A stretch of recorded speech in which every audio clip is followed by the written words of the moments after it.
Hello and welcome to this exploring session, the first of three, as we start tangling with the web that is weaved by the tragedy of Tancred and Gismund. We are looking at the later printed version of the text, or at least I think we are looking at the later printed version of this text. Printed in 1591, but it is based on an earlier manuscript copy version that exists from around the late 1560s, 1566, 68 ish sort of area. There isn't, I believe, that much difference between the two artifacts, but I do have the print version to hand, so that's what we're going to be looking at. This print artifact, which is probably being read by considerably more people who saw the original version that survives in manuscript, if that makes sense. This is a play that was originally written by a number of hands. They are going by the name of Christopher Hatton, Henry Noel, Roderick Stafford, and Robert Wilmot. Robert Wilmot is the person who instigates, it seems, the version that gets published later on. Lots of things on that which I may be wrong about, but that's where we currently are. And someday in the future, maybe we'll go back to the earlier version of the play. But the printed manuscript comes with a lot of lovely additional material that we may dance around, and I may have more information as the three sessions that we're going to be looking at this play progress. Today we're going to be looking at some of the opening material and also Act 1 and Act 2 of this play, produced for by the Gentlemen of the Inner Temple.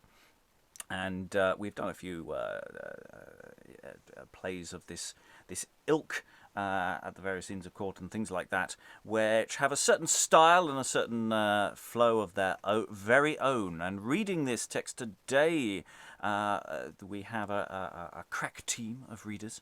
So tackling chorus number 1 is...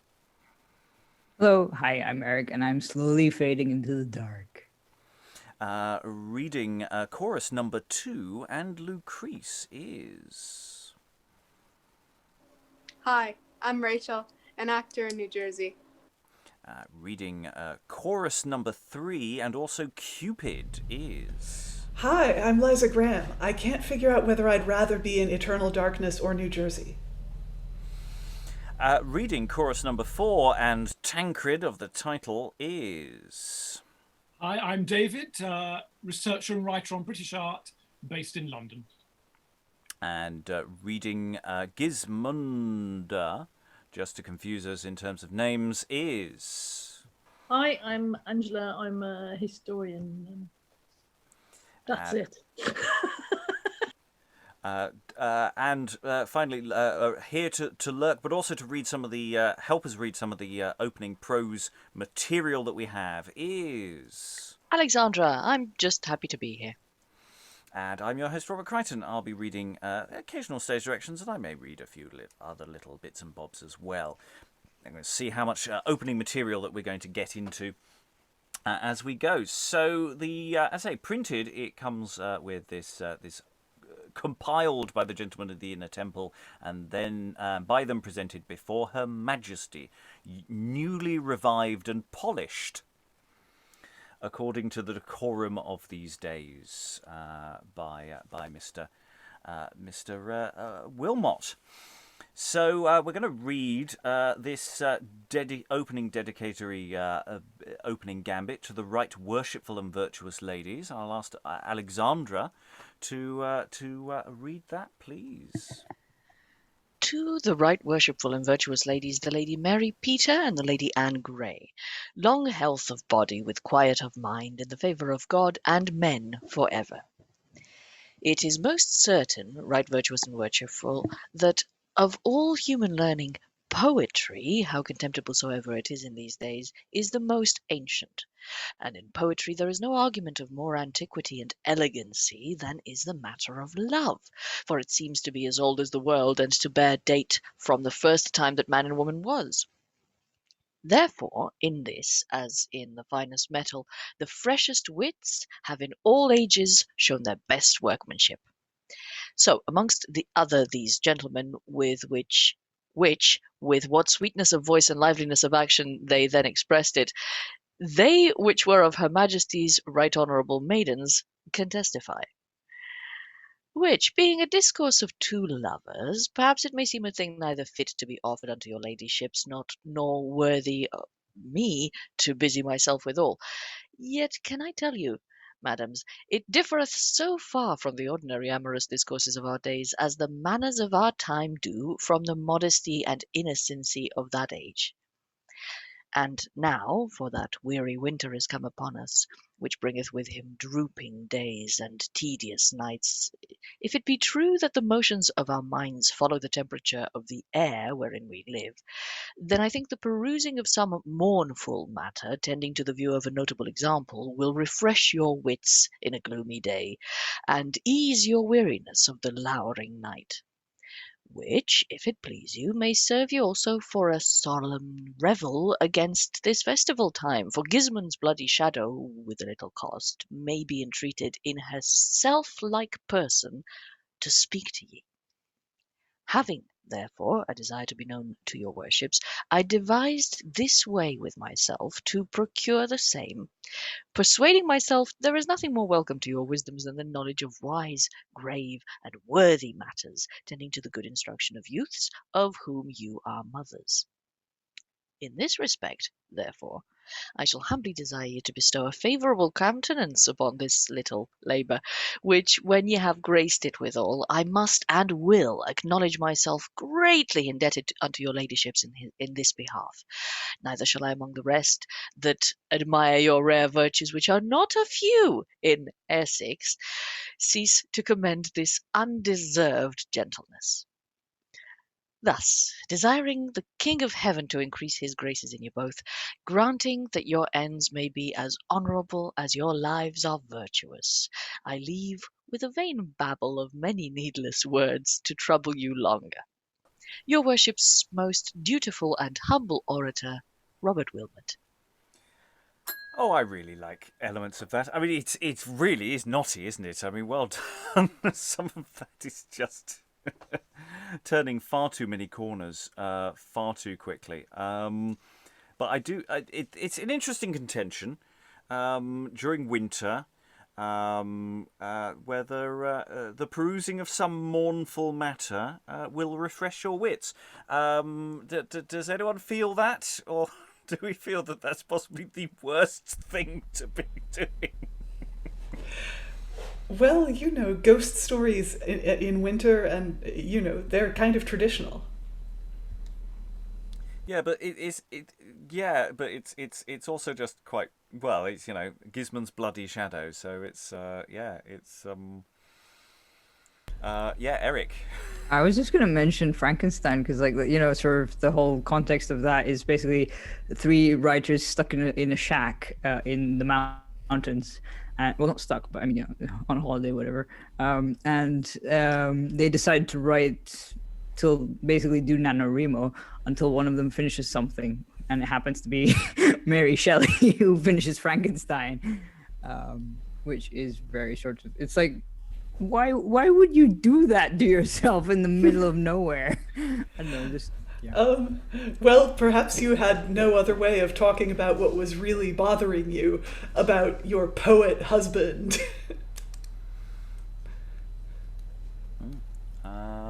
Are we saying Robert Wilmot was married to a poet? Ooh, I wonder. Or wanted to be. Or maybe the Queen's maids were just goth, like very goth. Yeah, wouldn't put it past them. Wouldn't do that at all. Any volunteers to read the next bit of text? Moving on, just to give Alexandra a little in-breath moment. Lindsay? We do have a lurking member. Don't prod the lurking members. If they want to lurk, nice. Let them lurk.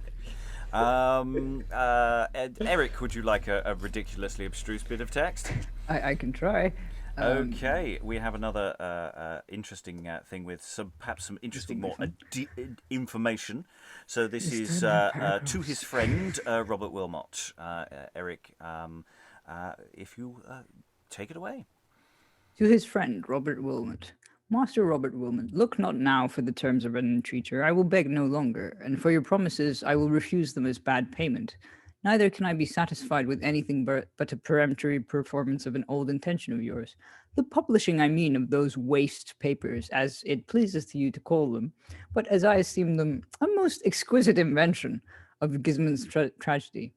Think not to shift me off with longer delays, nor allege more excuses to get further respite, lest I arrest you with my actum est, and commence such a suit of unkindness against you, as when the case shall be scanned before the judges of courtesy, the court will cry out of your immoderate modesty. And thus much I tell you before. You shall not be able to wage against me in the charges growing upon this action, especially if the worshipful company of the inner temple gentlemen patronize my cause, as undoubtedly they will. Yea, and rather plead partially for me rather than let my cause miscarry, because themselves are parties. The tragedy was by them most pithily framed, and no less curiously acted in view of her majesty, by whom it was then as princely accepted, as of the whole honourable audience notably applauded. Yea, and of all men generally desired as a work, either in stateliness of show, depth of conceit, or true ornaments of poetical art, inferior to none of the best in that kind. No. Yeah, no show. Okay, wait. Yeah, no. No, were the Roman Seneca the censurer. The brave youths that then, to their high praises, so feelingly performed the same in action, did shortly lay up after the book unregarded, or perhaps let it run abroad, as many parents do their children once past dandling, not respecting so much what hard fortune might befall it, being out of their fingers, as how their heroical wits might again be quickly conceived have been ever since wonderful fertile. But this orphan of theirs, for he wandereth as it were fatherless, hath, notwithstanding, by the rare and beautiful perfections appearing in him, hitherto never wanted great favourers and loving preservers, among whom I cannot sufficiently commend your charitable zeal and scholarly compassion towards him, that have not only rescued and defended him from the devouring jaws of oblivion, but also vouchsafed to apparel him in a new suit at your own charges, wherein he may again more boldly come abroad, and by your permission return to his old parents, clothed perhaps not in richer or more costly furniture than it went from them, but in handsomeness and fashion more answerable to these times, wherein fashions are so often altered. Let one word suffice for your encouragement herein, namely that your commendable pains in disrobing him of his antique curiosity and adorning him with the approved guise of our stateliest English terms, not diminishing but more augmenting his artificial colours of absolute poesy, derived from his first parents, cannot but be grateful to most men's appetites, who, upon our experience, we know highly to esteem such lofty measures of sententiously composed tragedies. How much you shall make me and the rest of your private friends beholden to you, I list not to discourse. And therefore, grounding upon these alleged reasons, that the suppressing of this tragedy so worthy for the press were no other thing than willfully to defraud yourself of an universal thank, your friends of their expectations, and sweet Gismund of a famous eternity, I will cease to doubt of any other pretense to cloak your bashfulness, hoping to read it in print, which lately lay neglected amongst your papers, at our next appointed meeting. I bid you heartily farewell from Pergo in Essex, August the 8th. Tus fide et facultate Gil Webbe.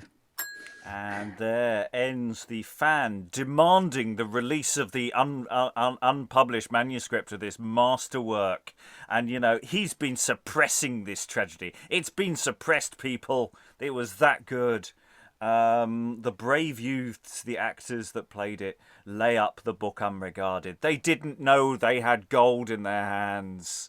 I really like this. I'm assuming this is just, this is deliberately written for style, rather than being a genuine sent-in letter, but it's really, really interestingly done.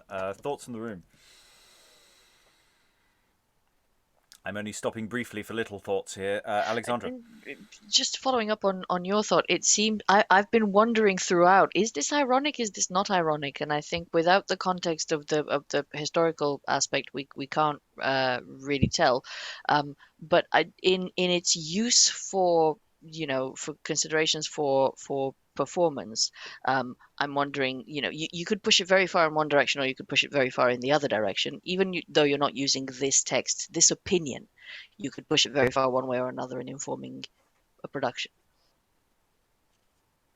I'm just wondering whether booksellers, this is like the blurb on the back, whether this kind of material is, it's not like the dedicatory epistle, which is about licking the profundity of a member of the aristocracy. This does feel more like advertising bump.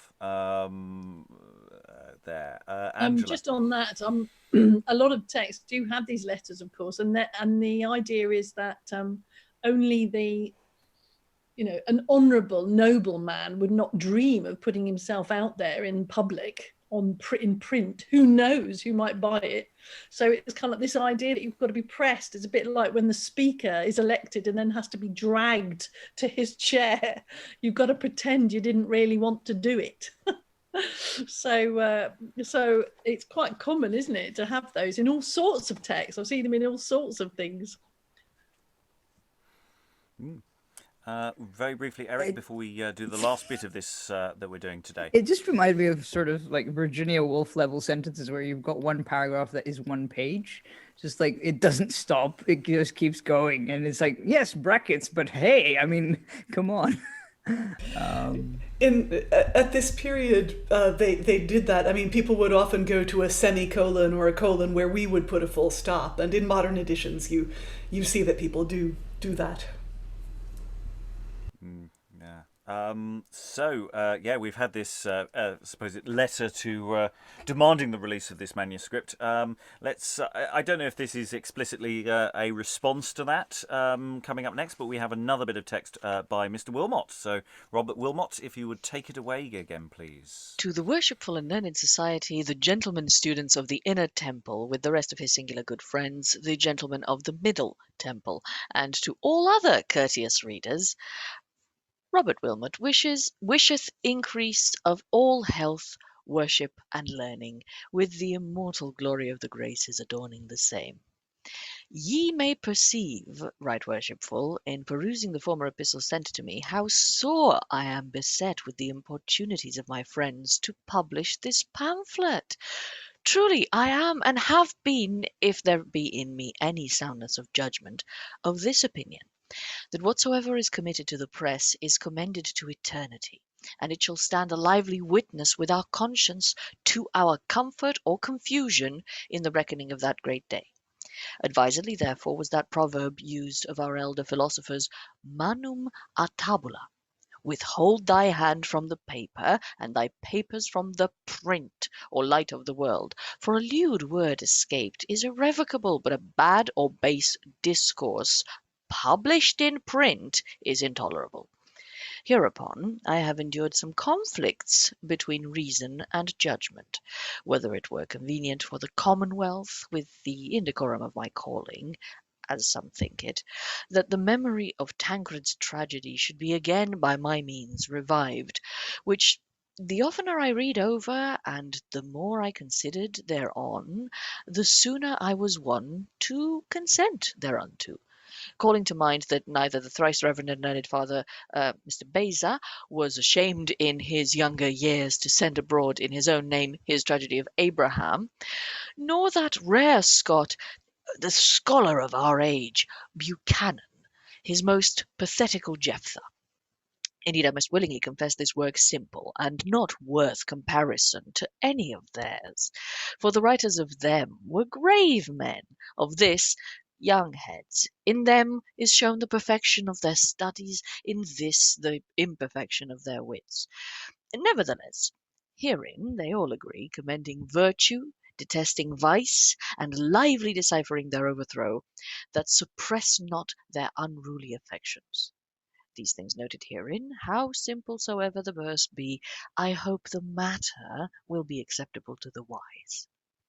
Wherefore I am now bold to present Gismund to your sights, and unto yours only, for therefore have I conjured her, by the love that hath been these 24 years betwixt us, that she wax not so proud of her fresh painting to struggle in her plumes abroad, but to contain herself within the walls of your house.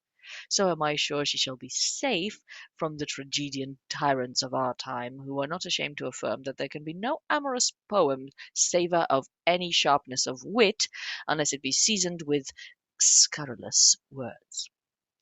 But leaving them to their lewdness, I hope you and all discreet readers will thankfully receive my pains, the fruits of my first harvest, the rather perceiving that my purpose in this tragedy tendeth only to the exaltation of virtue and suppression of vice, with pleasure to profit and help all men, but to offend or hurt no man. As for such as have neither the grace nor the good will, nor the good gift to do well themselves, nor the common honesty to speak well of others, I must, as I may, hear and bear their baitings with patience. Yours, devoted in his ability, Robert Wilmot.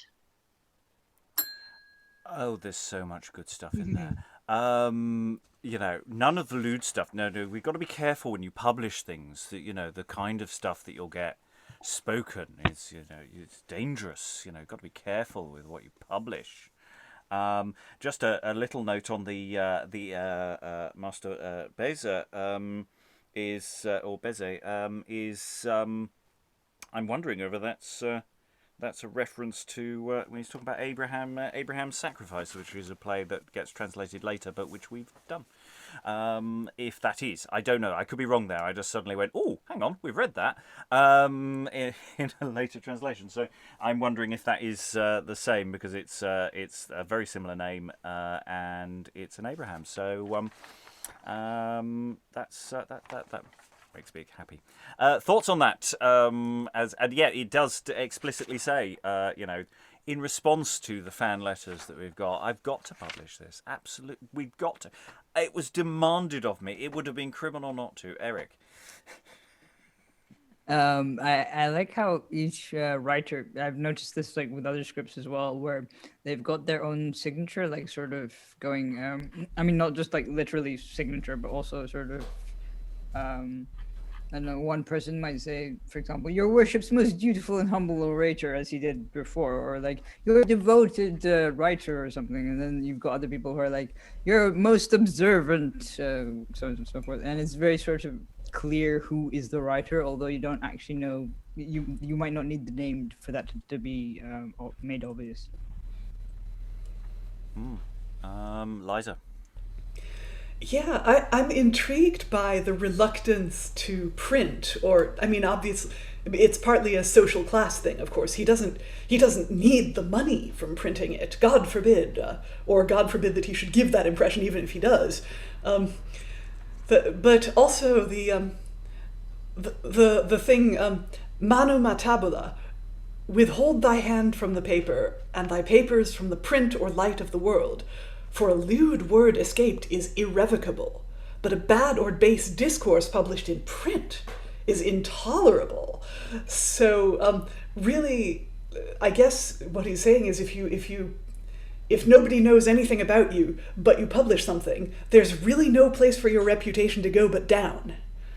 And maybe this should be the warning that flashes up whenever someone's about to tweet or something. We'll call it the Wilmot alarm. Well, it's just also there's this shade, of being thrown at tragedian tyrants of our time. Presumably the professional actors, or some others maybe within our group, who can't help trying to do a joke without putting some swearing in. It might be more a sort of pornography thing, right? Like erotic poetry, sort of. There can no amorous poem savor of any sharpness of wit, save it be seasoned with scurrilous words. You know, but he's going to leave them to their lewdness. Walk away from that. No scurrilous words in this one. None. No, it's good, you know, and that's why I'm quite interested to see what the manuscript version is like, whether there's just where it goes. Alexandra. 2 points. One is that in context of the 2 letters signed by Wilmot himself, that middle letter, the difference between whether it's ironic or whether it's, we're supposed to believe that this is genuinely how heartfelt, how enormously popular he was. But the other point is, with this kind of, it sets up almost like a tripartite statement of the virtuousness of the writer, through, not him declaring himself as terribly virtuous, not anybody else declaring him as terribly virtuous, but, by virtue of the conversation itself. He's, in the first one, he recommends it to the ladies for its educational value. In his last letter, he's talking about how I don't use any bad words. And in the middle letter, it's not him saying it, so it can be effusive praise. So yes, it's a very, very clever device, and I haven't. Perhaps you have, Angela. I haven't seen this used like this ever before. Ooh, David. Are you suggesting, Alexandra, that the fan doesn't actually exist, and that's also Robert Wilmot? I'm saying that might be a possibility. There's probably data on that as to their existence that I don't have to hand, but that's something I can probably check for tomorrow. So it's a great question. I'd love the idea if he was just this is just one author talking to himself. Angela. I think that would be dangerous, because that really would be putting out there in print something that could be easily disproven. And so the possibility of flighting here, where somebody would then come right back at you in print, would be very high. I think it would be quite dangerous not to have a real, now how far you've edited or whatever, how far you've persuaded them to write the letter or whatever, I don't know. So I agree, that the way in which it's now going to be put into text, but I just can't imagine in the small world of London print that you would dare to put somebody's name in that you didn't really know. But there's also the time lag, isn't there, between the actual writing of the play and the publication. So maybe William Webbe got lost in the mists of time as well. We don't know when he wrote his fan letter, do we? Well, yeah, because it's from a relatively closed world originally. There's this whole thing of it was this went down really well when I was a student, and 20, 30 years have passed, and now it's getting published. And because everyone keeps talking about it, and you're just going, well, was the original production actually that good? Eric, very briefly, because we should actually read some play. No, I was just going to say that, when I started reading the second letter, I thought it was hate mail at first because of the tone. It's like, I know you think this is shit, but you have to publish it, basically. Because it goes, yes, it is those waste papers, as it pleases you to call them, but as I esteem them, a most exquisite invention. And it's like, well, it does feel like it's being sent to the what's his name who writes Game of Thrones. The constant thing of just write the next book, man. It's the entitlement of a fan is actually really nicely. A lot of us work in have orbited fan circles, and we know exactly what that sense of entitlement is like. Anything else before we move on? Let's dip into the play. So we're going to skip. There's some additional material at the opening of this text, which we'll probably saunter into in the next sessions to sort of even out the gaps in the service. So we'll skip the sonnets. We'll skip the argument. There's 2 arguments. We'll probably do one of them tomorrow and one the day after, just to remind ourselves of the plot. But it's reasonable to say about the argument that exists is that for the original performances, there might have been a physical document of the argument wandering around. So, the issue of spoilers is not necessarily an issue when it comes to these arguments. It may not be an entirely literary thing added later on. It may actually be a leftover performance document. Well, anyway, we're going to actually go into the play, Tancred and Gismunda. So we're going to go to Act 1, Scene 2. Scene 2? Scene 1. It's a long day. Act 1, Scene 1, and we have a long stage direction leading us to Cupid. Cupid cometh out of the heavens in a cradle of flowers, drawing forth upon the stage in a blue twist of silk, from his left hand vain hope, brittle joy, and with a carnation twist of silk from his right hand, fair resemblance, late repentance. There rest my chariot on the mountain tops, I that in shape appear unto your sight a naked boy, not clothed but with my wings. And that great God of love, who with his might ruleth the vast wild world and living things. This left hand bears vain hope, short, joyful state, with fair resemblance lovers to allure. This right hand holds repentance, all too late, war, fire, blood, and pains without recure. Unsweet ambrosia is not my food, nectar is not my drink. As to the rest of all the gods, I drink the lover's blood, and feed upon the heart within his breast. Well hath my power in heaven and earth been tried, and deepest hell my piercing force hath known. The marble seas my wonders hath descried, which elder age throughout the world hath blown. To me, the king of gods and men doth yield, as witness can the Greekish maid whom I made like a cow go lowing through the field, lest jealous Juno should the scape espy. The doubled night, the sun's restrained course, his secret stealths the slander to eschew, in shape transformed, we list not to discourse. All that and more we forced him to do.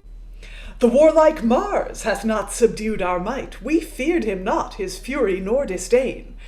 That can the gods record, before whose sight he lay fast wrapped in Vulcan's subtle chain. He that on earth hath not yet felt our power, let him behold the fall and cruel spoil of thee, fair Troy, of Asia the flower, so foul defaced and levelled with the soil. Who forced Leander with his naked breast so many nights to cut the frothy waves, but heroes, love, that lay enclosed in cest? The stoutest hearts to me shall yield them slaves. Who could have matched the huge Alcides' strength? Great Macedon, what force might have subdued? Wise Scipio, who overcame at length, but we that are with greater force endued. Who could have conquered the golden fleece, but Jason, aided by Medea's art? Who durst have stolen fair Helen out of Greece, but I, with love that boldened Paris' heart? What bond of nature, what restraint avails against our power? I vouch to witness truth. The myrrh tree that with shamefast tears bewails her father's love, still weepeth yet for Ruth. But now this world not seeing in these days such present proofs of our all-daring power, disdains our name, and seeketh sundry ways to scorn and scoff and shame us every hour. A brat, a bastard, and an idle boy, a rod, a staff, a whip to beat him out. And to be sick of love, a childish toy, these are mine honours now the world about. My name disgraced to raise again therefore, and in this age mine ancient renown by mighty acts intending to restore, down to the earth in wrath now am I come. And in this place such wonders shall ye hear, as these your stubborn and disdainful hearts, in melting tears and humble yielding fear, shall soon relent by sight of others' smarts. This princely palace will I enter in, and there inflame the fair Gismunda so, enraging all her secret veins within. through fiery love that she shall feel much woe. Too late repentance thou shalt bend my bow. Vain hope, take out my pale, dead, heavy shaft. Thou, fair resemblance, foremost forth shall go. With brittle joy, myself will not be last, but after me comes death and deadly pain. Thus shall ye march till we return again. Meanwhile sit still, and here I shall you show such wonders, that at last with one accord ye shall relent and say that now ye know love rules the world. Love is a mighty lord. Cupid with his train entereth into King Tancred's palace. Okay, so much there. Some lovely flower work there. That's Hi, I'm a flower. Well, yeah. When talking about and this opening, cradle of flowers drawing forth upon the stage in a blue twist of silk. Are these literal flowers, or are these various elements, personified? I wonder if they're magic tricks, like things he palmed and, produces out of thin air. I was just wondering whether, say, they were people, because they say with his train, so I'm just wondering who else. Are you leading on figures with silk, or are they something more just here are some props kind of thing? David? Maybe doubling the 4 choruses, as there are 4 of them. The most sadistic, spiteful Cupid I've ever known. I'm not fooled by the flowers, I have to say. Well, he's a goth, and this was very much in the ethos of love poetry, of the social norms of romantic love, that people would claim to be wounded and dying, and all of the above. Yeah, I mean, we've had some pretty dark Cupids actually in quite a few of the plays we've been doing. There's something it's slightly twisted about the way Cupid has worked in some of them. So there's but this is a really outrageous one in so many ways. I'm really enjoying that. Rachael, I think I saw a hand. Then Eric, then Alexandra. Yeah, I was just gonna say that he drinks lover's blood. It's just so over the top. He's just so over the top. It's like he's on stage, just like doing this, like he's ready to work evil. Like he's like a comical villain almost, out of and that's not usually his depiction. Yeah, and a naked boy, not clothed but with my wings. I mean, how much is there to the imagination of this performance here? Eric. Yeah, I was just going to say that it's how do you call it? Just like sort of going half vampiric and power hungry at the same time. Just what? We don't usually get that in these kind of plays. Usually, it's like sort of trickster characters. Alexandra. Yeah, going back to Liza's point, I think whether you do this with magic tricks or you do it with bringing people on or you do it in some other way, it's clearly representational in some way, and it is a big way to start a show. It's really laying it out for us. It's also addressing the audience directly, and I've noticed he right near the end of the speech he addresses the 4 things, concepts or representations that he's brought on. So he says, too late repentance, thou shalt bend my bow. Vain hope, take out my pale dead heavy shaft. So it's almost as though these are attendants of his that he's brought on, and now we're going to see him. Which is a different representation of Cupid to, as people have pointed out, he seems very different to other representations we've seen. Yeah, he's got a gang. That seems to be the way. And you're right. It's functioning. It's a really good. It's a good opener, and of course, it's also delivering to a degree plot. I mean, there is a straightforward expositionary element here. For a long speech, and this is not going to be a piece of that's going to surprise anyone. There are going to be quite a few long speeches, and I'm just going to say that now, and we'll never say it again, because we don't need to. It's just, this is what you get, and the question is not, is the speech quite long? Is it quite good? And either, yeah, it's a really cracking opener, I have to say. It's doing some really nice things. Other thoughts before we get into some additional characterage? We've got a whole speech into the play. Eric.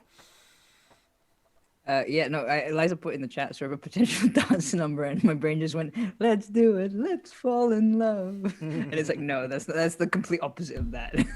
well, but if you did it in a rather goth way, rather like the rendition of that number in the rather surreal film Tank Girl, which if you see it, have some substances at hand. Oh, we're really throwing in the references tonight. Excellent. I think we'll move forward into and say this generally breaks up scenes based on entrances and significant exits. So here we have Act 1, Scene 2. Gismunda in purple cometh out of her chamber, attended by 4 maids. We have a 4 thing going on here. That are the chorus. Oh, enter chorus is about at the same time. O vain, unsteadfast state of mortal things, who trust this world leans to a brittle stay. Such fickle fruit his flattering bloom forth brings, ere it be ripe, it falleth to decay. The joy and bliss that late I did possess in weal, at will, and one I loved best, is turned now into so deep distress, as teacheth me to know the world's unrest. For neither wit nor princely stomach serve against his force, that slays without respect to the noble and the wretch, nay, doth reserve so much as one for worthiness elect. Ah me, dear Lord, what well of tears may serve to feed the streams of my foredulled eyes? To weep thy death as thy death doth deserve, and wail thy want in full sufficing wise. Ye lamps of heaven, and all ye heavenly powers, wherein did he procure your high disdain? He never sought with vast huge mountain towers to reach aloft and overview your reign. Or what offence of mine was it, unwares, that thus your fury should on me be thrown, to plague a woman with such endless cares?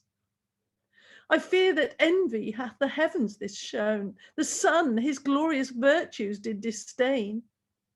Mars at his manhood mightily repined. Yea, all the gods no longer could sustain each one to be excelled in his kind, for he, my lord, surpassed them every one. Such was his honour all the world throughout. But now, my love, oh, whither art thou gone? I know thy ghost doth hover hereabout, expecting me, thy heart to follow thee. And I, dear love, would fain dissolve this strife. But stay a while, I may perhaps foresee some means to be disburdened of this life, and to discharge the duty of a wife, which is not only in this life to love, but after death her fancy not remove. Meanwhile accept of these our daily rites, which with my maidens I shall do to thee, which is in songs to cheer our dying sprites, with hymns of praises to thy memory. And they sing, and I don't know if the next thing is in Latin the lyric of the song. Mehi que mihi cantio nondum occurrit. I think it's the song here. The song does not occur to me. So maybe it was someone else's lyric, or Or he's okay with writing tragic dialogue but stops short of publishing his verse. Or no, wait, he just published some sonnets. That's bollocks. Yeah. Sorry.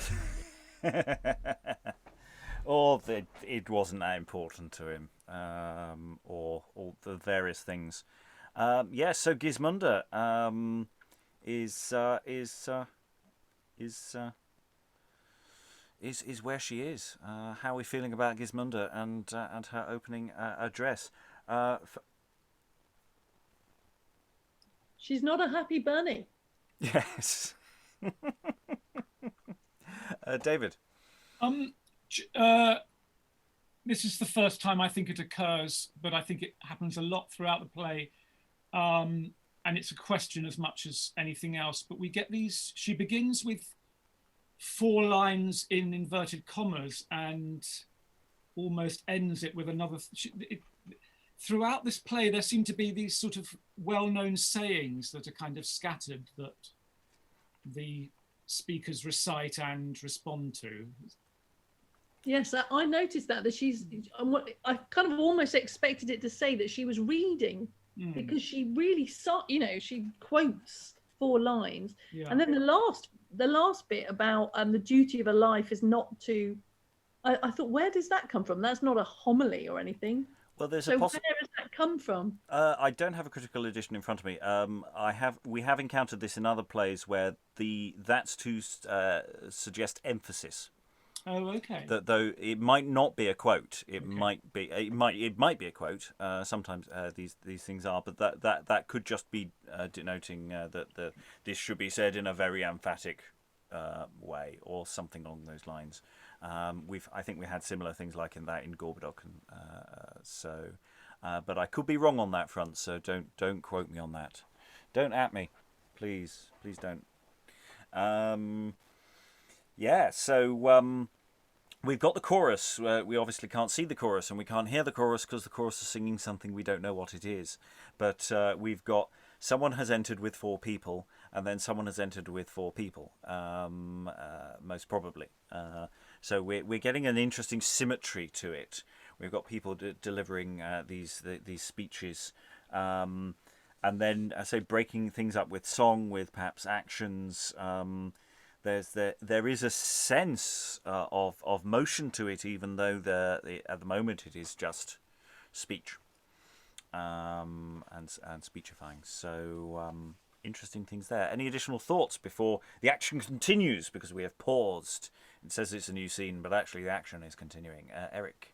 Could this be something from like biblical stuff? Because I looked it up, and the first thing that came up was a site about like the duties of husband and wife, which is actually a book from the 1620s, which is several decades later. But I mean, I'm assuming that sort of there might be some sort of lore associated with this that might, especially like to discharge the duty of a wife and that kind of stuff.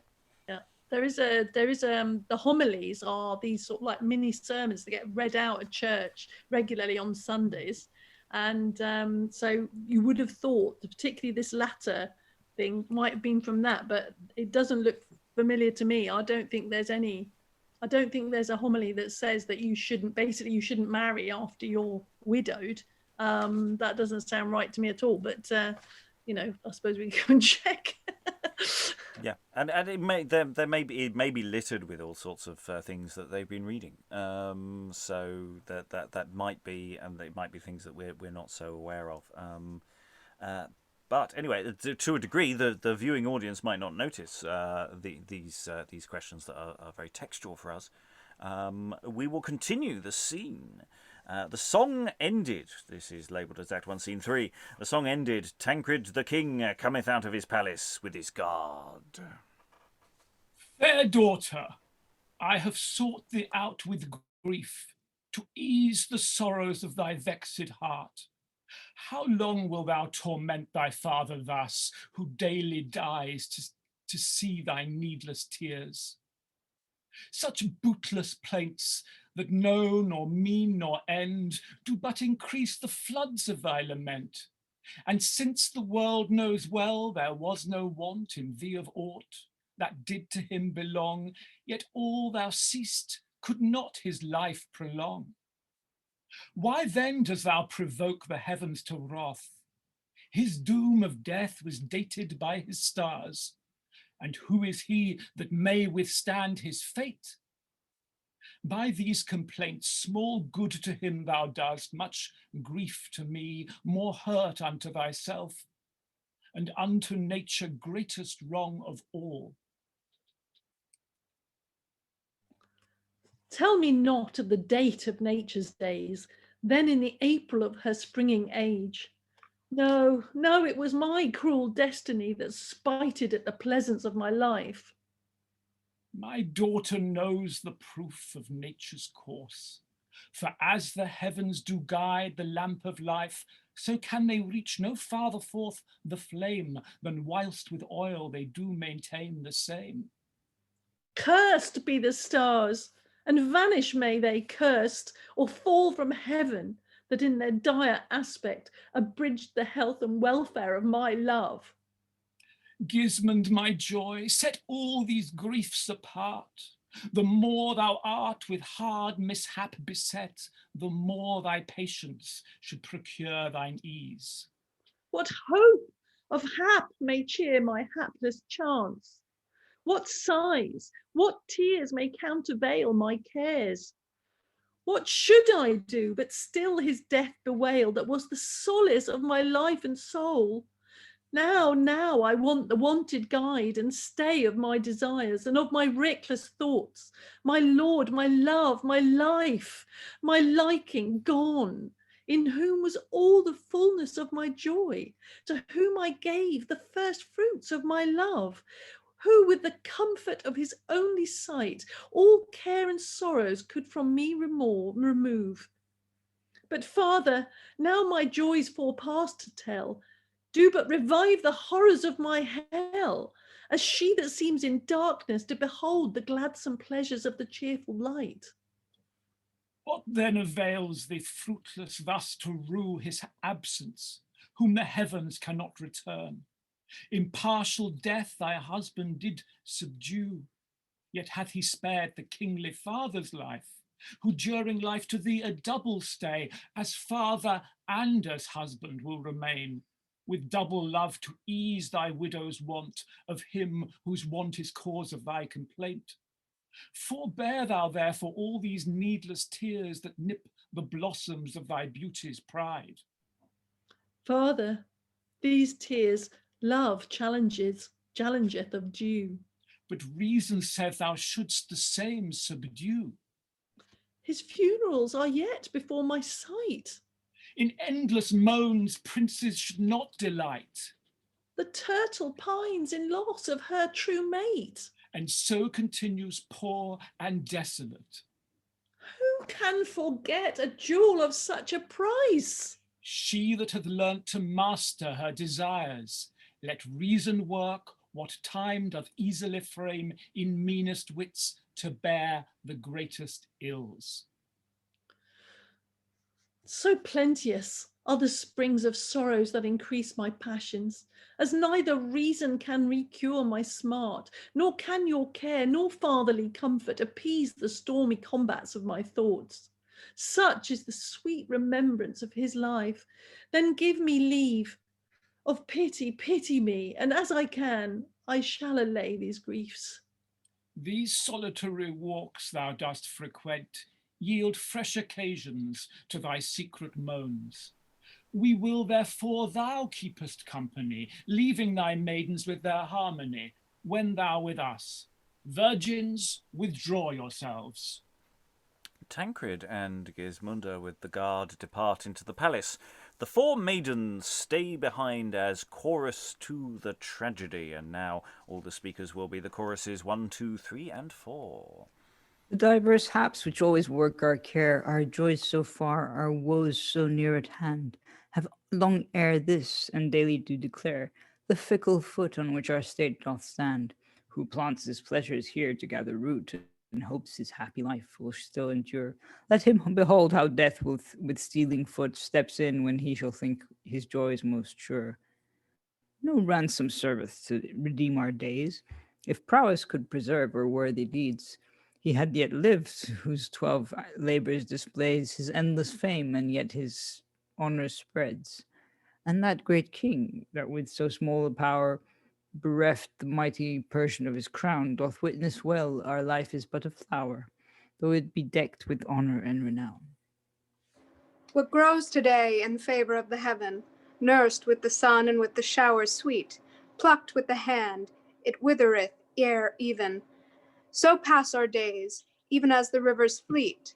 The valiant Greeks that unto Troia gave the 10 years' siege, left but their names behind. And he that did so long and only save his father's walls, found there at last his end. Proud Rome herself, that whilome laid her yoke on the wide world and vanquished all with war. Yet could she not remove the fatal stroke of death from them that stretched her power so far. Look what the cruel sisters once decreed, the Thunderer himself cannot remove. They are the ladies of our destiny, to work beneath what is conspired above. But happy he that ends this mortal life by speedy death, who is not forced to see the many cares, nor feel the sundry griefs which we sustain in woe and misery. Here Fortune rules, who, when she list to play, whirleth her wheel and brings the high full low. Tomorrow takes what she hath given today, to show she can advance and overthrow. Not Euripus' unquiet flood so oft ebbs in a day and floweth to and fro, as Fortune's change plucks down that was aloft, and mingleth joy with interchange of woe. Who lives below and feeleth not the strokes, which oftentimes on highest towers do fall, nor blustering winds wherewith the strongest oaks are rent and torn, his life is surest of all. For he may fortune scorn that hath no power on him, but is well pleased with his estate. He seeketh not her sweets, nor fears her sour, but lives contented in his quiet rate. And marking how these worldly things do vade, rejoiceth to himself, and laughs to see the folly of men, that in their wits have made fortune a goddess placed in the sky. And thus ends Act 1, primarily written by Roderick Stafford, of the various authors of this text. So we've got a bit into the action, as it were. Cupid's obviously been moderately successful in terms of things. So yeah, how are we feeling about Tancred? How are we feeling about Gismunda? How are we feeling about the what's going on? Anyone not sure what's going on? It's always a good question to ask at this point because of how the text flows. Sometimes narrative is not always clear. Rachael, I saw a hand. Yeah, no, it is like, I'm getting so lost in the words in this because it is very beautiful. Like, I like what he's doing with Gismunda. He has a lot of repeating consonants for her. Like, he'll hit plosives or like, where was it? That he was hitting plosive, like a lot of plosives or something in one of her lines, or just a lot of repetition of these consonants in these words. But yeah, the floweriness of the words, sometimes it's each line is bringing me a little away from what he's trying to say, I think. Yeah, it's that sense of, we know they're not very happy, but actually precisely why is sometimes very hard to keep a hold of.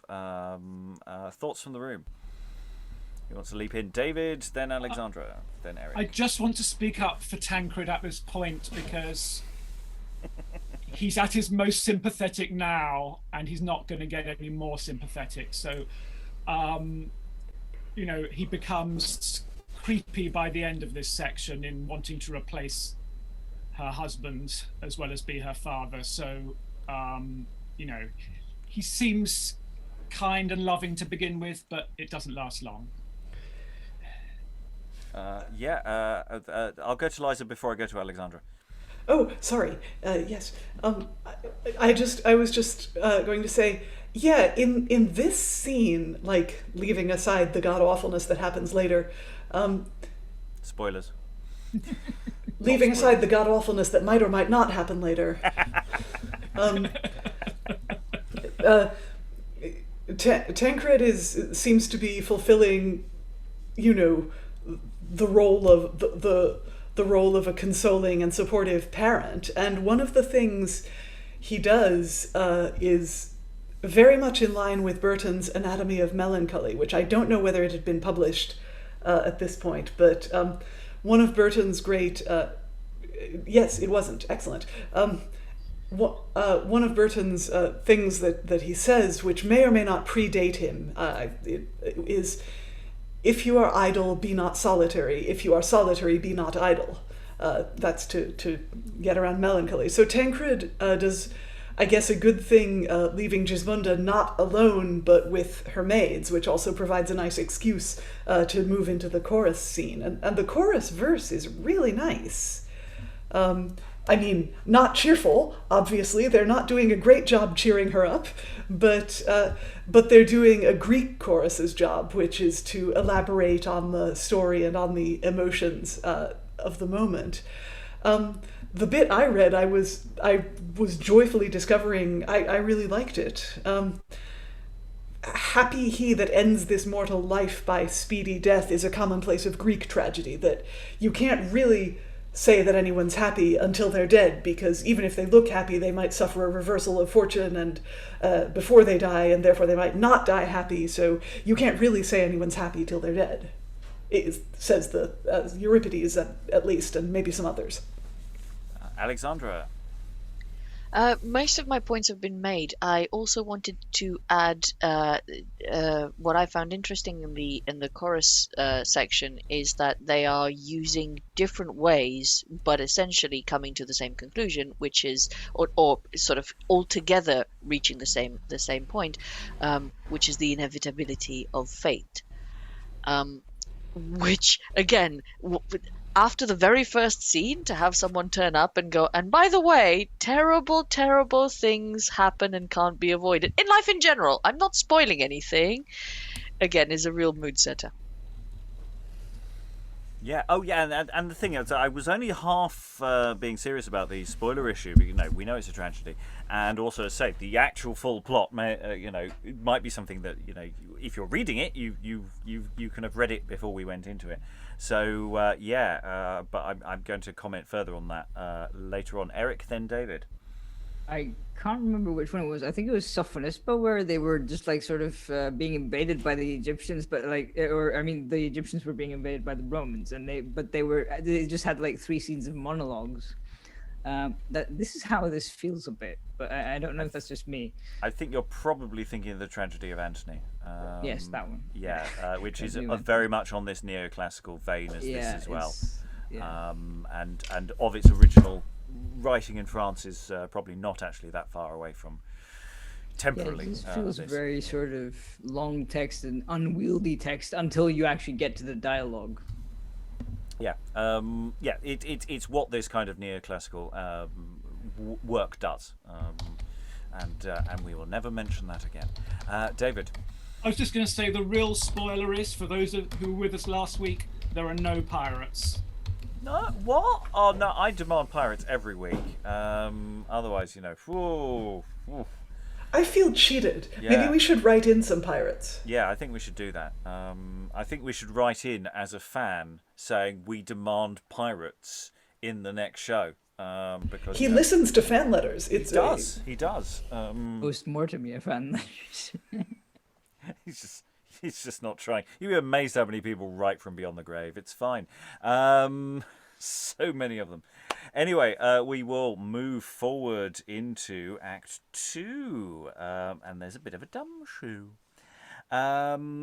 Before the second act, there was heard a sweet noise of still pipes, which sounding Lucrece entered, attended by a maiden of honour with a covered goddard of gold, and drawing the curtains she offereth unto Gismunda to taste thereof, Which when she had done, the maid returned, and Lucrece raiseth up Gismunda from her bed, and then it followeth out in the following scene.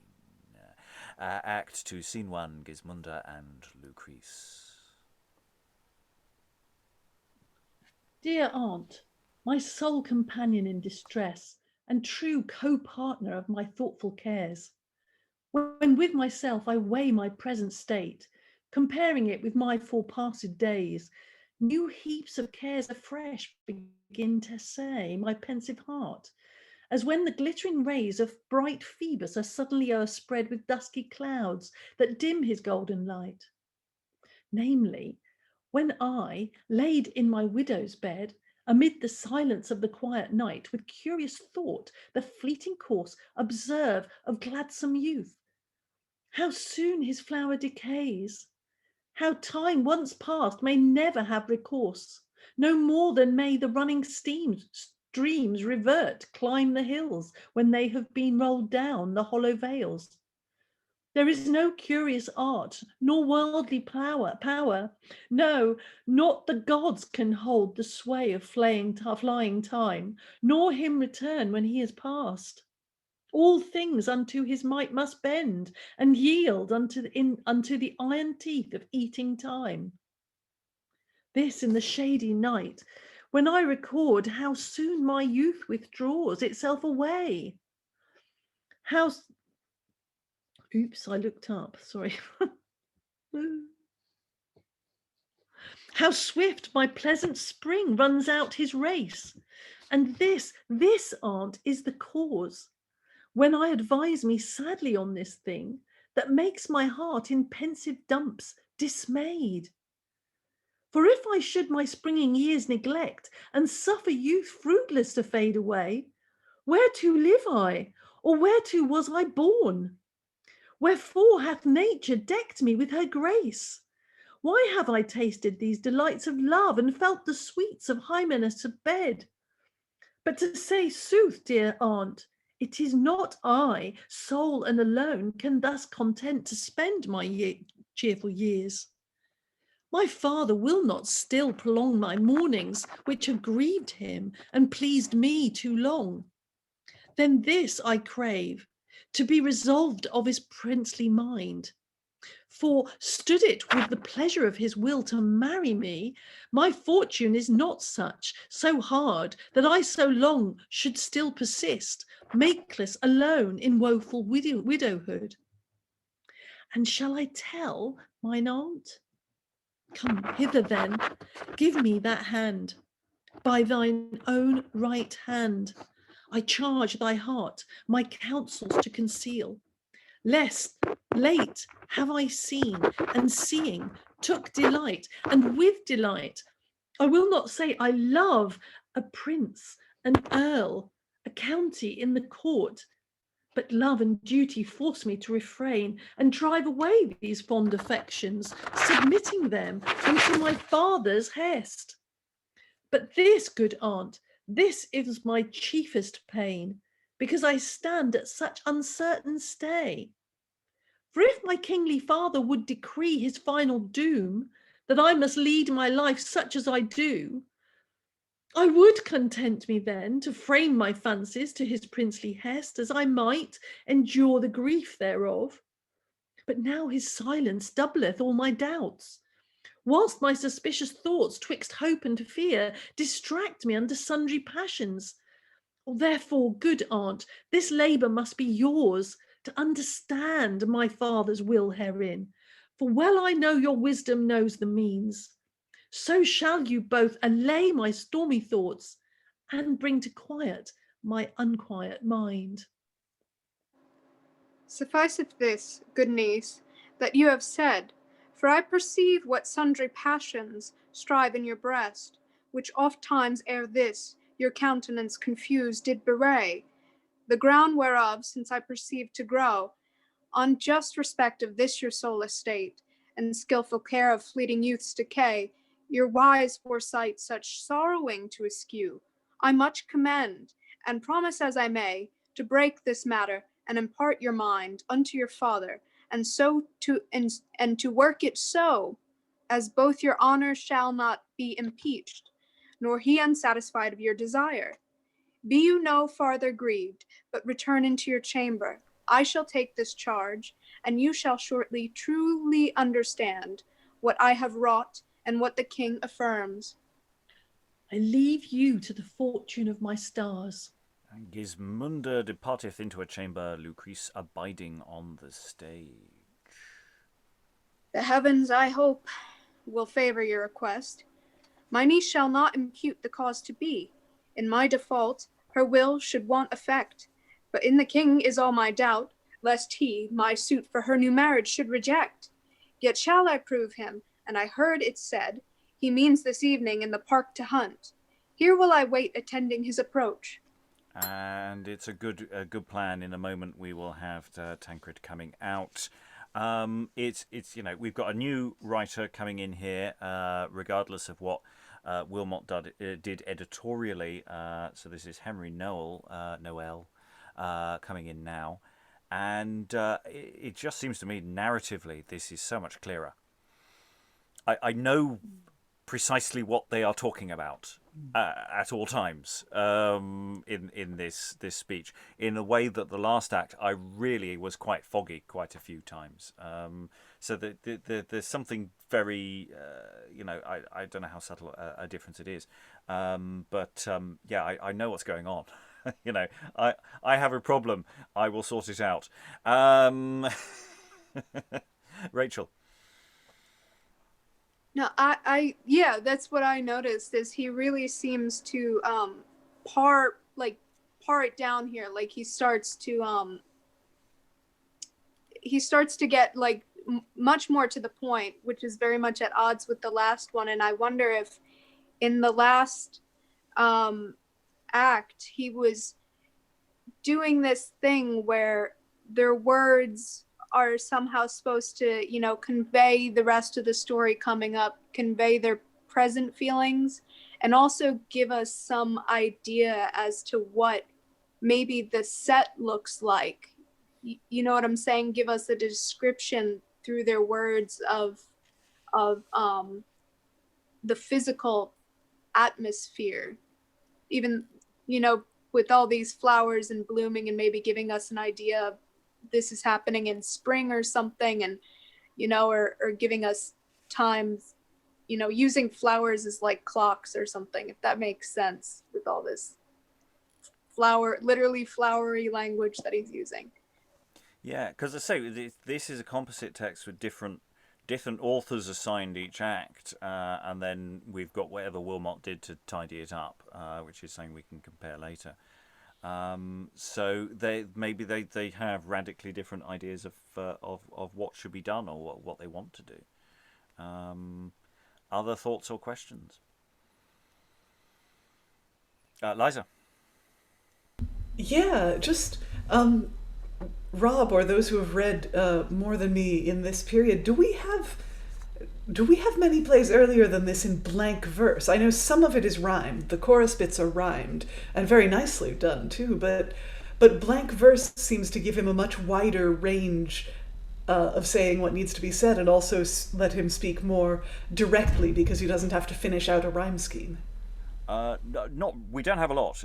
We've got Gorboduc, and I'm looking at my list. I can't see anything that's leaping out at me, but they might be in blank verse, but I don't think they are. And again, it's this kind of thing coming out of Inns of Court, or at least the examples we have coming out of the Inns of Court. Whether that's it's more widespread or whatever, I cannot say. But no, it's a great question. How sort of widespread is blank verse at this time in terms of drama? We've got things that are close. There's a lot of experimentation. The 1560s is just full of experimentation all over the place. It's a wild decade. Just think, somewhere down the road, someone's doing King Darius.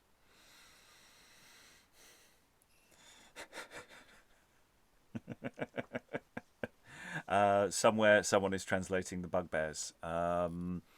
So we've got quite radically different kinds of plays appearing, being translated. Apparently, it was. I got the right author, by the way, earlier about the Abraham, but it was apparently a different Abraham play. I found a footnote somewhere. Apparently, he did more than one, or it just came under a different title. Who knows? That's one to look into. Any additional thoughts? Sorry, I was jumping in there. So yeah, we've got these constant sort of things saying actions or saying of like these two. It's a speech to a person, and as opposed to a speech to the room. So it's full of all these little moments of and constantly saying "dear aunt," "dear aunt." You can infer a certain physicality to what's going on here that I quite like. Alexandra. I think the fact that these are massive speeches, so we're interrupting ourselves after fairly long bits of time, but not fairly long bits in terms of structural narrativical aspects. It might be that that's why we find such a massive difference there as opposed to a progress, because I was just scrolling back and looking at the sequence of events, and it does seem to be that every scene is different in another way. But we know that the scene divisions are someone else's decisions. Is that right? No, well, the scene divisions are all accurate, and that's how they thought of. They think of scene divisions in terms of major entrances and exits. It's not an empty stage, so that's right. So in the sense that this action is continuous into the next scene. It's not actually in a sense a logical place to stop, because Gismunda said to Lucrece. Lucrece has said, there's a problem. Lucrece said, "I'll sort it. I'll talk to your father. It'll be fine." And then father comes in. And that's the flow of this action in this particular act.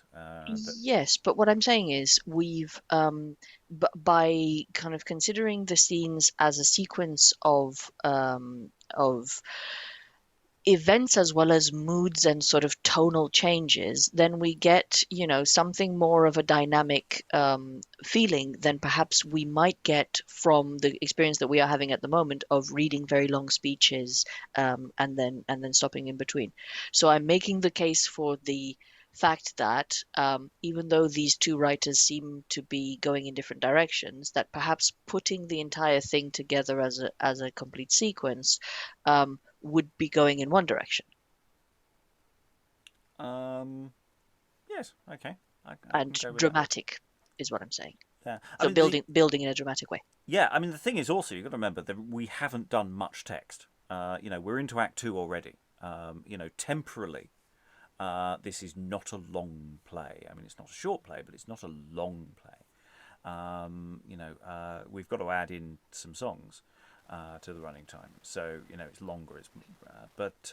It's moving at a reasonable lick as well. So there's that sort of sense of it's feeling longer because we really are stopping starting a lot. We're stopping starting every speech pretty much, and that's killing any momentum that the play might have. Other thoughts, Angela? It just struck me, and I mean, this may be a daft thing to say, but in this moving from one author to another, it's a little bit like Consequences, where you kind of like you say, okay, here's what I'm saying. Gismunda is never, never, never going to love anyone else. She's going to rather die because she's lost her husband.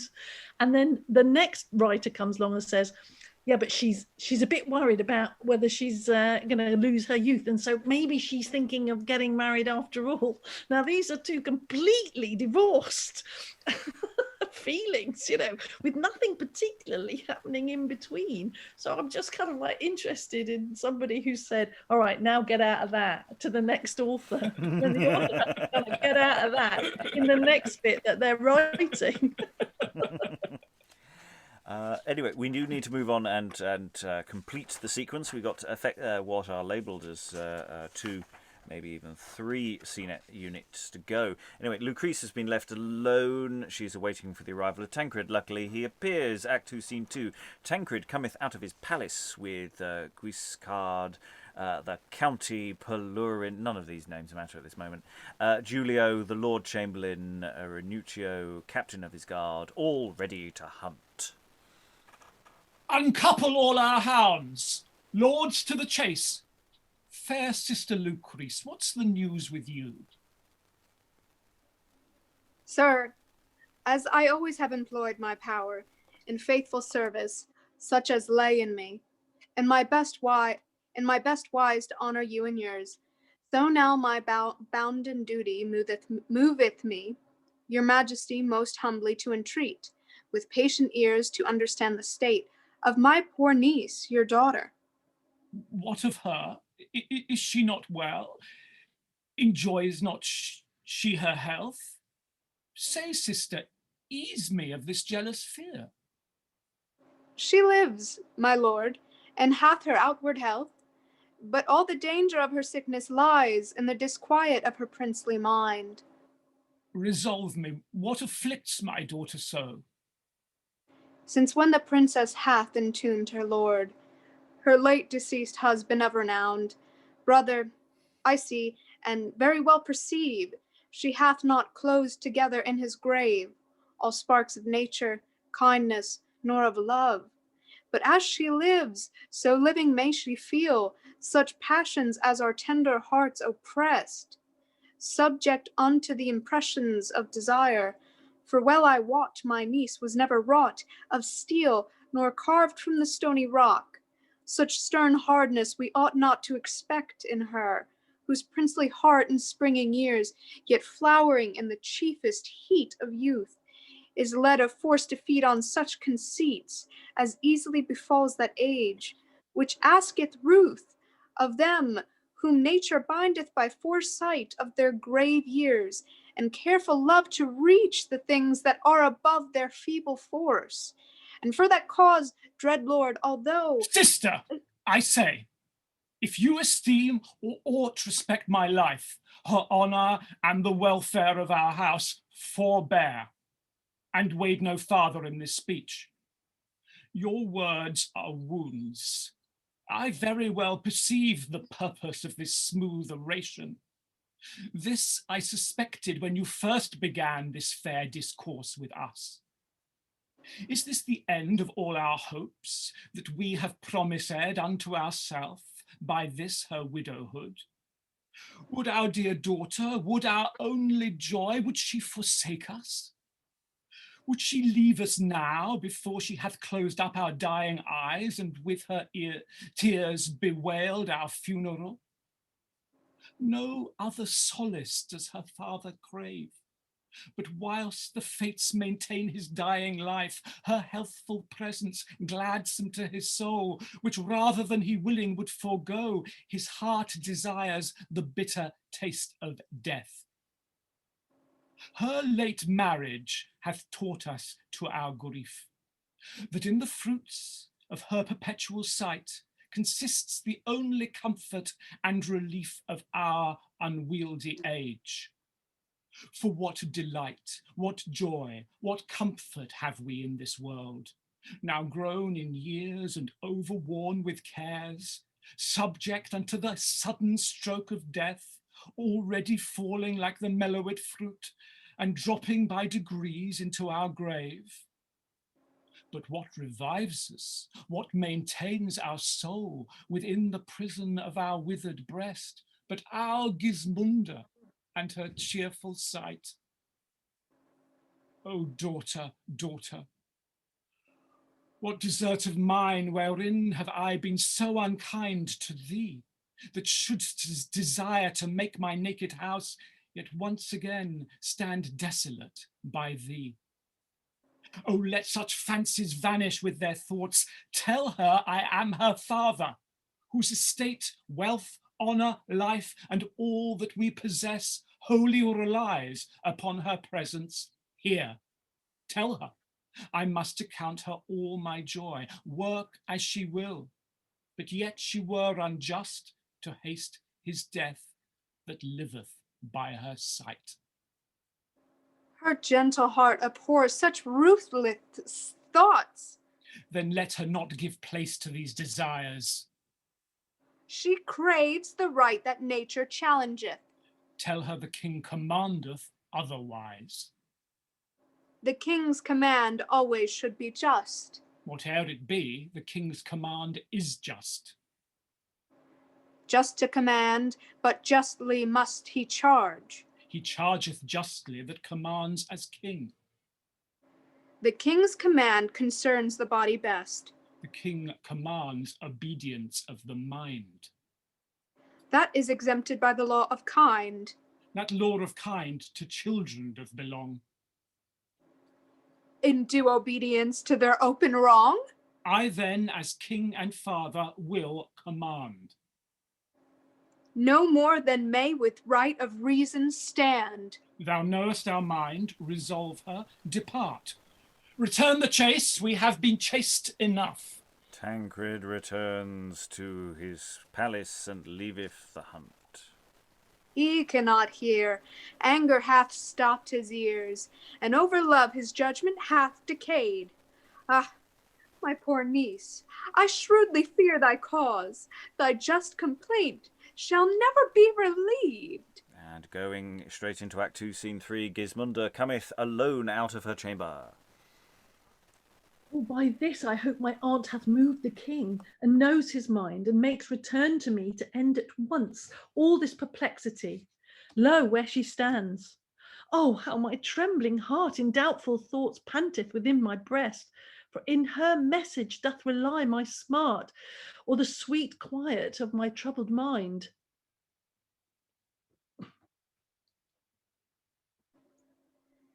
Niece, on the point you lately willed me to treat of the king on your behalf, I break even now with him so far, till he, in sudden rage of grief, ere I scarce had my tale outtold, prayed me to stint my suit, as that from which his mind abhorred most. And well I see his fancy to refute is but displeasure gained and labor lost. So firmly fixed stands his kingly will, that, till his body shall be laid in grave, he will not part from the desired sight of your presence, which silder he should have, if he had once allied you again in marriage to any prince or peer. This is his final resolution. A resolution that resolves my blood into the icy drops of Lethe's flood. Therefore my counsel is, you shall not stir, nor farther wade in such a case as this, but since his will is grounded on your love, and that it lies in you to save or spill his old fore-wasted age, you ought to eschew the thing that grieves so much his crazed heart.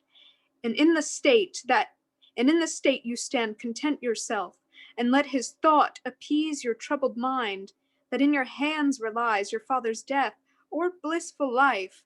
And since without your sight he cannot live, nor his thoughts endure your hope of marriage, you must then relent, and overrule these fond affections.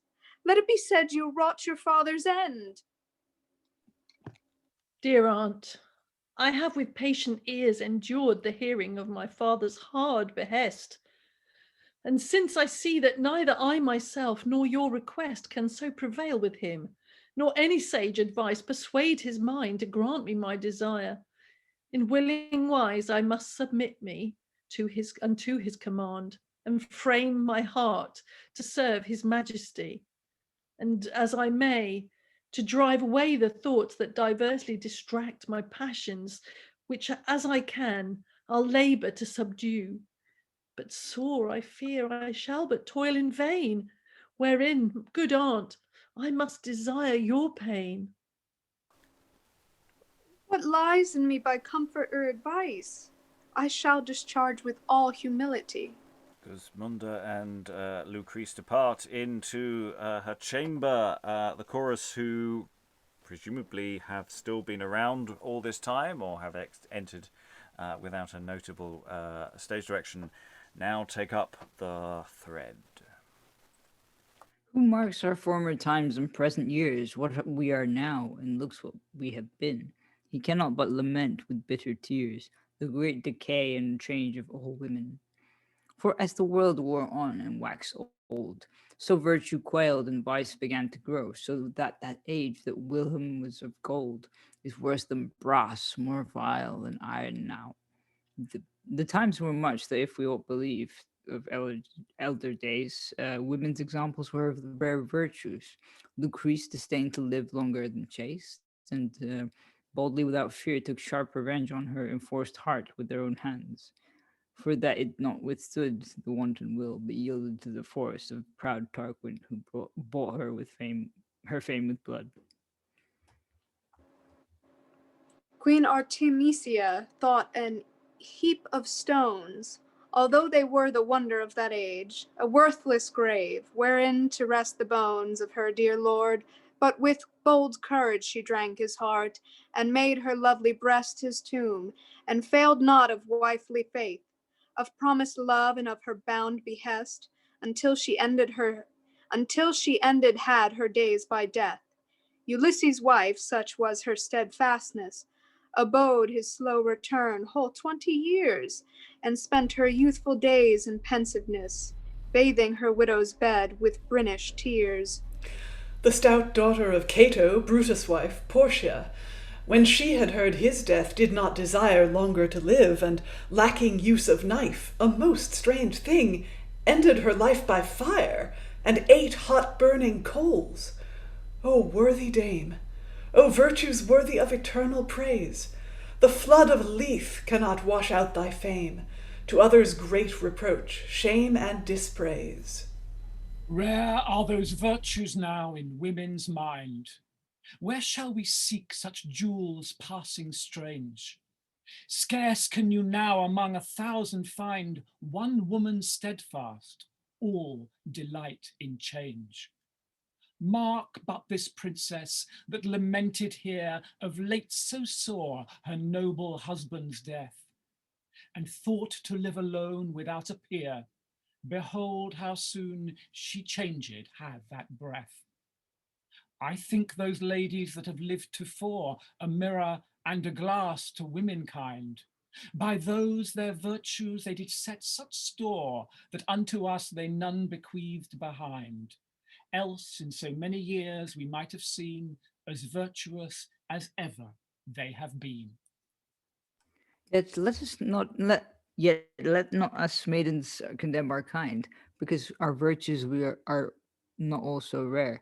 For we may freshly yet record in mind there lives a virgin, one without compare, who of all graces hath her heavenly share, in whose renown and for whose happy days let us record this paean of her praise.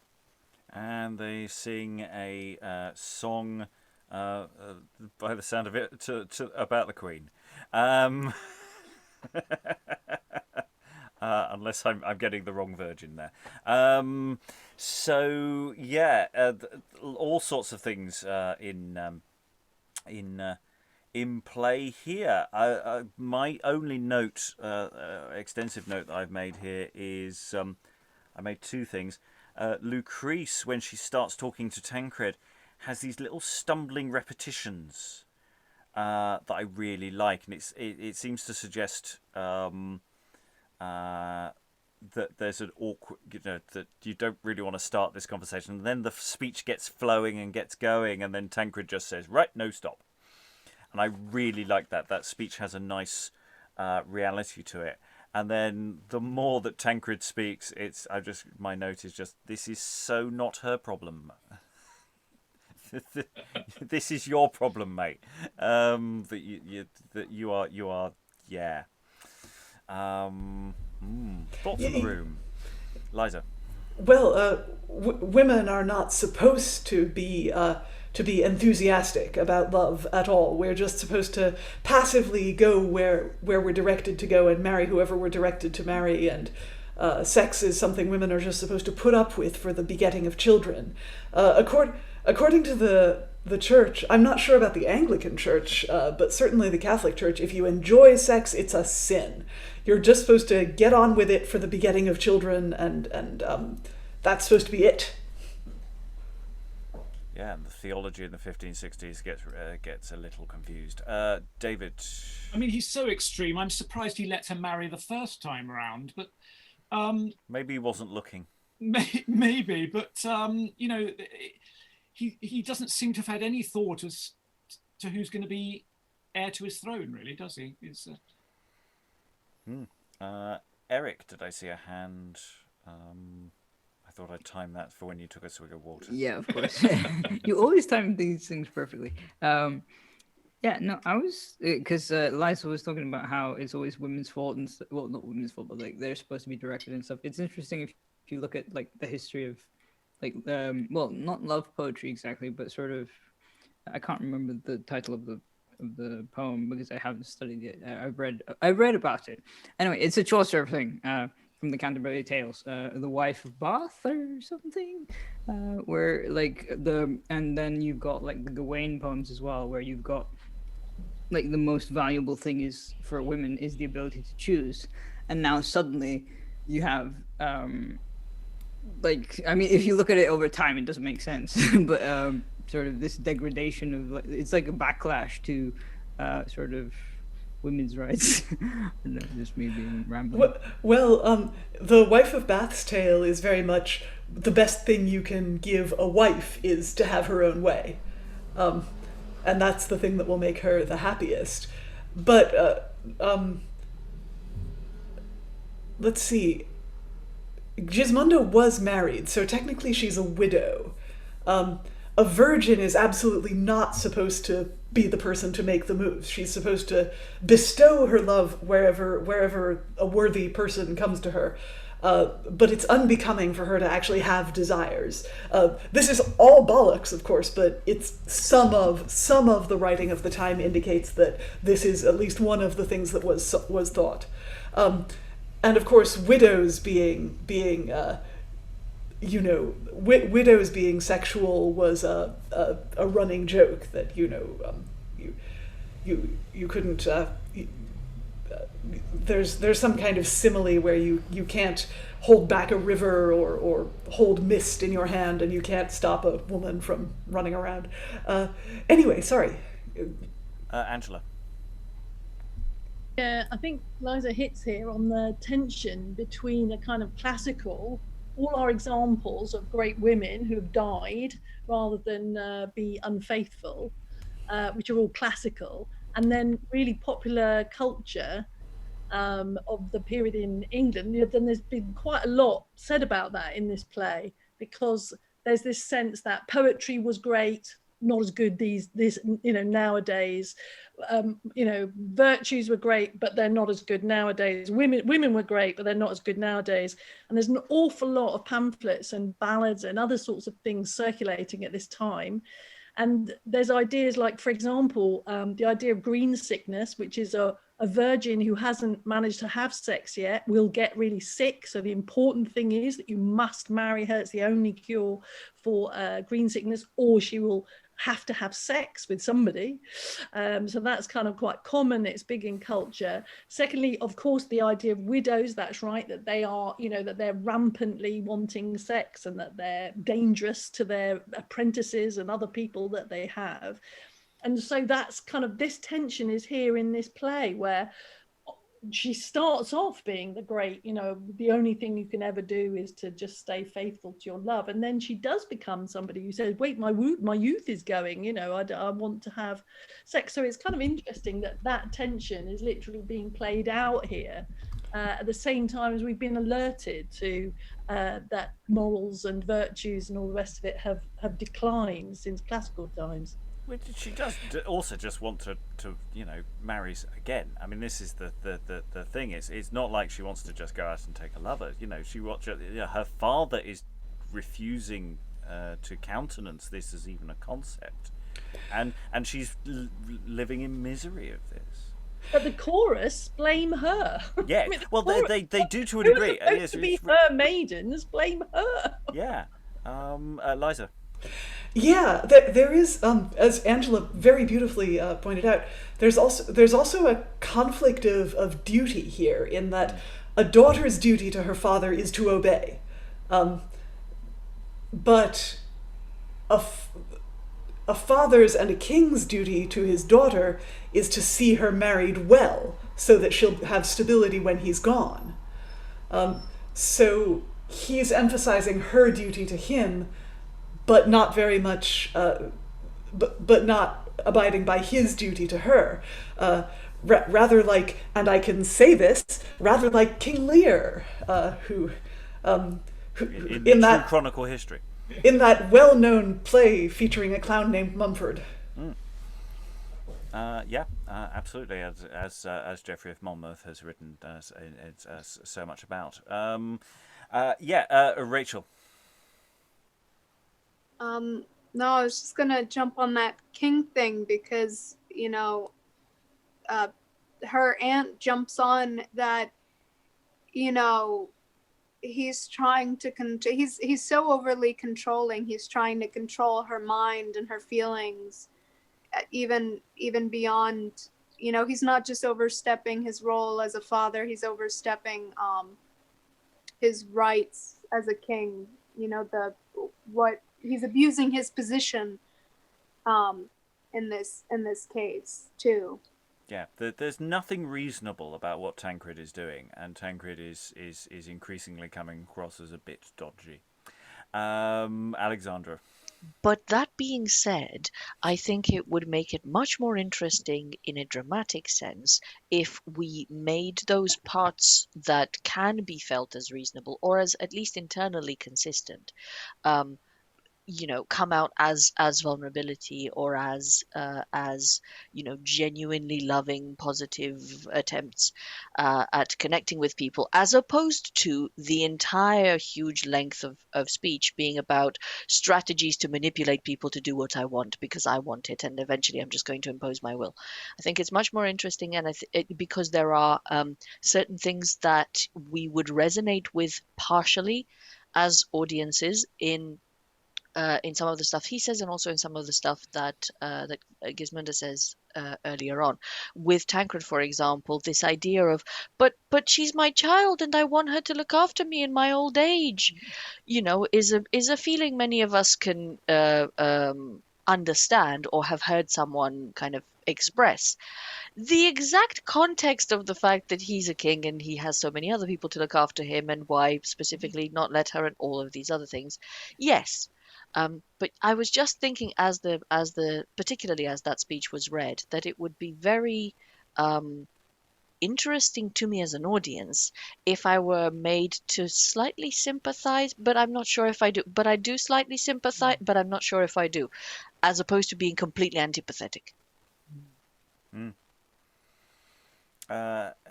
Who else wants to leap in? We are approaching or into extra time, so I'll be going around the room in a moment. But Eric, just while we're at the end of this sequence, I was just going to say that the description of women being as delighting in change is also something that we found this afternoon when we were talking with the description of Venus as sort of turning into lust, basically falling from the goddesses and becoming sort of longing for change. So apparently this is like a euphemism that not euphemism, but like an expression that they use to associate with women who are loose, so to speak. Okay, we are at the end of the first two acts. We've had two different writers, and see what they've produced. We've been beguiled by a terrifying Cupid, and gone from high poetry to all sorts of different, a slightly more dramatic sense of action in Act 2. As we've switched between the two. So yeah, final thoughts before we move into the next sessions around the room. Alexandra, do you have any final thoughts for us about this play overall so far? Just about as far as I've read, as I said, I would expand my point on Tancred just in general to the other characters as well. I think there's something very potent in this that potentially further investigation would uncover, in what the fact that everybody seems to speak long speeches allows for, as opposed to what it creates as an impediment. So yes, that's just my interest in this, is how dramaturgically, how would you put this on without enormous amounts of cuts in order to make it more dynamic? And I think it can be done. I don't think it is a play with that many long speeches. At all. There are a few long speeches. There are, but there are also a fair number of middling, short, and moderately.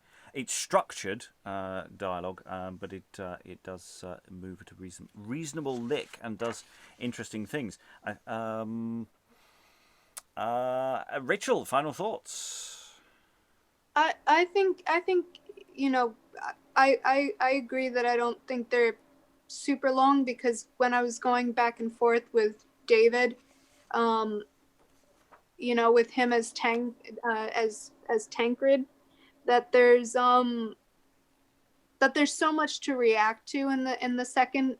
There's so much to react to in the second act that it's the chemistry of the two actors, and you see them going back and forth, and also like how you were saying that the first act and going into the second act, and that even though the first act he has that more flowery language, that I think that has that creates some dynamic like movement too, just because it's like you have all this and it's all this setup, and then boom, you shoot off into that second act pretty quickly, and there's this back and forth, and it's this complication. I think there's a lot of exciting stuff there for actors to explore and really bring out in the text. And I'm actually really enjoying this so far. The first act I felt a little lost. The second act, there's just it's just every sentence, it's just like something hits you, or you have something to throw back to somebody else. So I like this so far. Yeah, and it's another thing of the this kind of players. We have a relatively small selection of characters. We're spending quite a long time with each of them, whereas in other plays you might be throwing more characters at people as well. So there's a focus on people that I'm quite liking as well. Eric, final thoughts? Yeah, I don't know. I'm kind of trapped between the sort of mythological versions that we've been chatting about and sort of the actual play, which is kind of, I mean, it's very ominous either way, especially with Cupid's opening speech going, "Yes, I live on the blood of lovers," and stuff, which is just like something that I really want to see on stage, but also not really. I know, is that kind of, I know, strange kind of vibes there. And what I found interesting was we were talking about how this blank verse, but then the chorus doesn't have the chorus switches rhyme halfway through the stanza, at least for the first one. I don't know about, I wasn't quite sure about the other ones, but like it's sort of the first I don't know, 7 or 8 lines rhyme with each other, and then they kind of drop off in the blank verse, which is very, very weird. I don't know, it's just interesting in terms of I'm a poet, so rhyming is my thing. I don't know. Liza, obviously we didn't have songs here, but I'm sure that excites you, and that's an element of the dramaturgy that isn't there. I'm excited by the missing songs. Yes, there's one where the stage direction says that he remembers it was sung very sweetly by the chorus, but he still doesn't give us the lyrics, or even the music. I also like Eric's idea of the of bloodthirsty Cupid. I like the idea of Cupid coming out with usual attributes, wings and flowers and maybe a bow at his back, and then he smiles and he has fangs. And I think that would be kind of appropriately goth. Well, we don't have songs, but what we do have is the tension between blank verse and rhymed verse. The meter stays just about the same throughout. We're in pentameter. It's a nice, versatile meter. It doesn't have the jog-trot effect of tetrameter or the sort of dancing elephants feel of 14ers. I like 14ers. I like them too, but some people write better 14ers than others. Some people write better blank verses than others. That much is also true. But what I like about blank verse is it lets the characters talk a little bit more naturally, even though there is still a lot of rhetoric at play here. And I was looking at the scene between Tancred and Lucrece, where she brings Gismunda's dilemma to him and says, can she please get married? And the king is like, no. But after they both give speeches to each other, they have this little back and forth of one line answering a line, very much parry and riposte and parry and riposte. And then those lines parallel each other rhetorically, but towards the end of the exchange, they go into rhymed couplets. And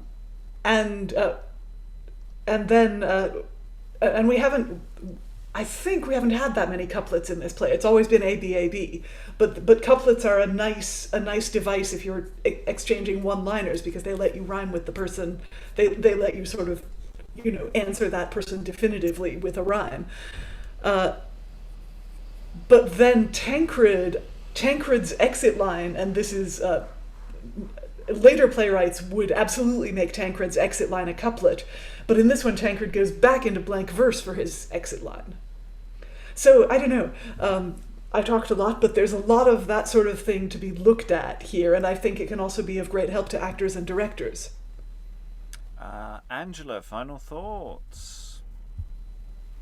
I had to read a lot of lines, and I have to say that I found them easy to read. I found them really engaging. I found them to express emotion. So I didn't find that I was fighting with the lines at all. I really felt that they enabled you to kind of use those words to emote.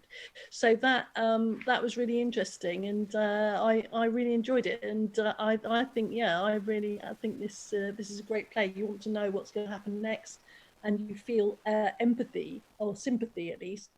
Certainly with Gismunda, I'm not so sure about Tancred. I'm afraid.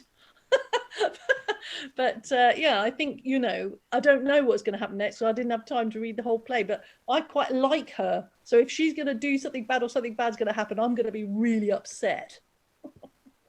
Well, we should go to Tancred now. No spoilers. But, were you rooting for yourself as you went?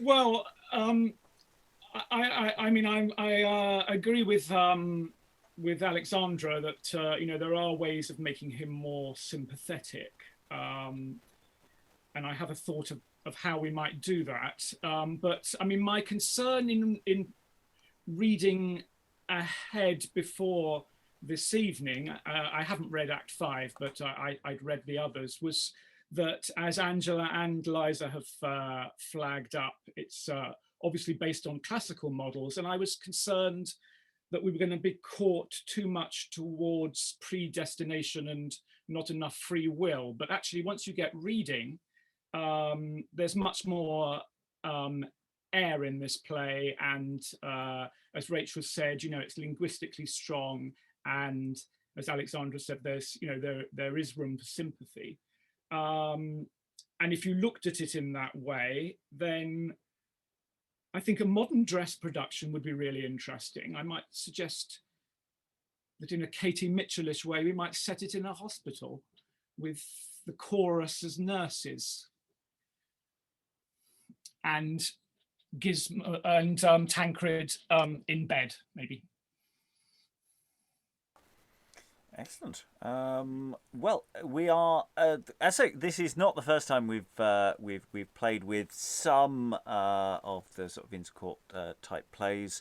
Much like when we were doing our first looks at Gorboduc, there was a nice sense as we were digging into things of going, oh, there's more here, there's more here, there's this stuff, and this, the sort of first look when you pick up any of these kinds of neoclassical plays is, oh look, long speeches, And I did say at the beginning, and it always never happens. Is we've said it once, we don't need to say it again.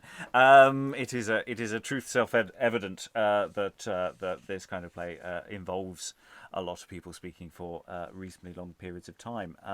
But as I say, the play has lots of things to counterbalance that I'm really looking forward to exploring further on as we go deeper into this play in the week. Next session, we're going to be looking at Acts 3 and 4, and we might even dip into some more of that additional material that we were looking at the beginning of today. All that remains is to thank everybody for all their wonderful reading today, and goodbye.